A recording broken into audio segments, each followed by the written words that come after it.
చేరాడు. ఊర్ధ్వవృత్తిలో అయాచిత పథముతో కాలము గడుపుతున్నాడు. అయాచితం అంటే ఎవరిని అడగకుండానే వాడు పడుకుని వాళ్ళు ఏమిస్తే దాన్ని తినడం. ఒకసారి వారణాసి సుబ్రహ్మణ్య శాస్త్రి గారి మనకు దగ్గరపై భావనారాయణ శాస్త్రి గారు ఆయన కాకినాడ వచ్చాడు పెడాపురం నుంచి. కాకినాడ వస్తే ఆయనకి 100 రూపాయలు 50 రూపాయలు తక్కువయ్యాయి. మామూలుగా డబ్బులు నిజం కొన్నాళ్ళు తక్కువయ్యాయి. తక్కువైతే పప్పు భాస్కరం గారు ఉన్నాడు మా బాలాచరి దగ్గర. అదే ఆయన తెలుసుకున్న వాళ్ళు ఆయనే, అందుకని ఎవరు లేదు.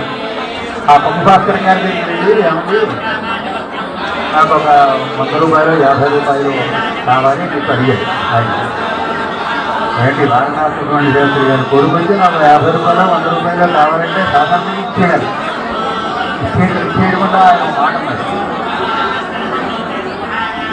తుణాత్ లఘుతరం తోలహ తోలాదపితే యాచక అన్నాడు. గడ్డి కంటే తేలికైంది ఏమిటంటే దూది. దూది కంటే తేలికైన వాడు ఎవడంటే అడిగేవాడు అర్థం. సరే డబ్బు మత్తులో ఉన్నట్టున్నారు అటువంటి వాళ్ళు మాట్లాడే మాటలు ఇలాగే ఉంటాయి. ఒక మహానుభావుడు వచ్చి నాకు 50 రూపాయలు 100 రూపాయలు ఈ భాగం ఆయనకి రాంది కాదు. ఆయన అష్టాదశ పురాణాలు చెప్పినటువంటి వాడు, రామాయణ భారత భాగవతాలు చెప్పినటువంటి వాడికి విషయం తెలియడానికి అవయా తృణాతులు అభితరంతో పూరాచక అయ్యి పుత్తూరు వాడిని పూర అనలేదు. వెంటనే ఏం చేయాలి అర్థం కావాలి. డబ్బులు పుచ్చుకోవాలో అర్థం తెలియట్లేదు, గుంతాలో తెలియట్లేదు, వచ్చేయాలో తెలియట్లేదు.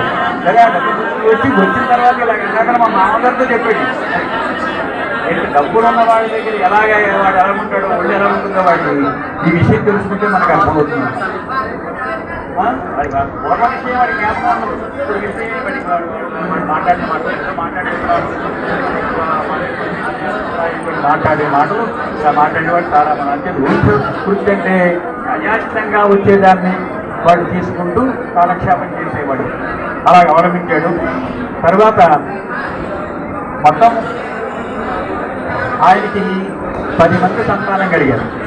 5 కొడుకులు 5 అమ్మాయిలు. వాళ్ళందరినీ పోషించుకుంటూ వాళ్ళకి శుభ్రంగా ఏదైనా దొరికింది అన్నం వాళ్ళకి పెట్టి వీళ్ళు గంజి తాగుతూ వీళ్ళిద్దరూ మొగుడు పిల్లలిద్దరూ కాలక్షేపం చేస్తున్నారు. ఒక రోజున సుశీల భర్తను చేరి దుఃఖిస్తూ, నాథ మన పిల్లలు తిన్నటికి తిండి లేక కట్టుతనకు కట్టలేక ఉన్నారు, కటికి నేలపై పడుకుంటున్నారు, నన్నును సంతానము రక్షించండి అని అడిగింది. ఇక్కడ ఆకలి, ఈ ఆకలి విషయం ఎవరు తీర్చలేనటువంటి ఆకలి విషయం కూడా చిన్న విషయం చెప్తాను. ఆకలి అంటే ఏంటో ఒకసారి ఆకలి భీష్మాచార్యులు వారు అంపశయ్యను అలంకరించాడు. అంపశయ్య అంటే బాణములతో పొదగబడిన మంచం అనుకోండి. ఆ మంచం మీద పడుకున్నాడు. ఆయనకి ఏ వైపు తిరుగుతున్నప్పటికీ కూడా ఆ వైపున ఏదో ఒక బాణం గుర్తుకుంటుంది. చాలా బాధపడుతున్నాడు. అప్పుడు కృష్ణ పరమాత్మ వచ్చాడు. కృష్ణ పరమాత్మ వచ్చి అంటాడు, కృష్ణ పరమాత్మ భీష్ముడు అంటాడు, వాసుదేవ జరా కష్టం అంటాడు. ఏమయ్యా వాసుదేవ, ఈ ముసలితనం అనేటువంటిది చాలా కష్టమైనటువంటిది. ఈ ముసలితనంలో జీవించడం అంటే అసలు నరకమేను. మన మాట ఎవడు వినవు. అసలు మంచినీళ్ళు కావాలంటే ఎవడు గొడవ ఇవ్వడు. వాడి ఆడవాడి వాడిని మనవాడైనా మనవాడైనా వాళ్ళు వెళ్ళిపోతూ ఉంటారు తప్ప కానీ తాజాగా మంచినీళ్ళు అడుగుతా ఇద్దామని అభిప్రాయం ఉండదు. ఆ జీవితంలో ఆ వార్ధక్యాన్ని అనుభవిస్తూ జీవించడం అనేటువంటిది అది చాలా కష్టం అయ్యా అన్నట్టు. ఎవరు? భీష్మాచార్యులు.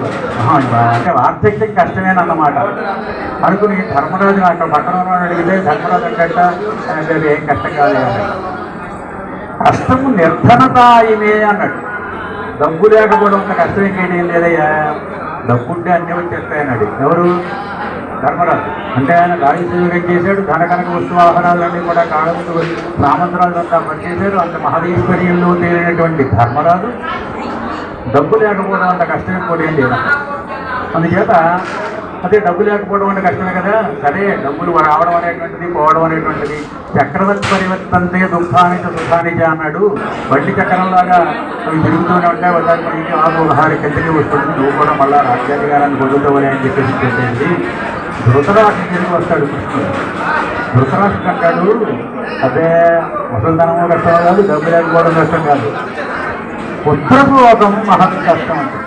నూరుగురు కొడుకులు పుట్టినప్పుడు ఒక్కడు కూడా తల్లి తలకొడిలు పెట్టకుండానే పోయారు. అంత పుత్రశోకం అంత కష్టం ఇంకోటే ఉందయ్యా, పుత్రశోకం అంత కష్టం ఇంకోటే లేదు. నేనే దూతగా వచ్చాను, అందరూ పోతారు, ఎందుకు వచ్చారు కదా, విద్య నా విజయమని చెప్పాను. వాడు చేయలేదు, నా గురించి 100 మంది ఉన్నారు కదా, గెలిచేస్తారు అనుకున్నాం. సరే అందరూ పోయారులే, నువ్వు కూడా పోయేవాడులే అని చెప్పేసి ధృతరాష్ట్రుడు చెప్పేసి భీముడికి వస్తాడు. ఆ భీముడు అంటాడు, అదే ఏమీ కష్టాలు కదయ్యా, కష్టతరం సుధా. కష్టం కంటే కష్టం ఏమిటంటే ఆకలి, ఆకలికి ఉన్నంత కష్టం ఇంకోటేమీ లేదు అంటాడు. అంటే శుభ్రంగా చక్రవర్తిగా ధర్మరాజు గారు మినపసొండలు లడ్డూలు ఏది కావాలంటే శుభ్రంగా తినేటువంటి వాడు అరణ్యంలో కందము మూలము ఫలము ఇటువంటి వాటిని జీవించేటువంటి ఆ పరిస్థితి అంతా చూసిన తర్వాత ఆకలి అంటే ఏమిటో తెలిసింది.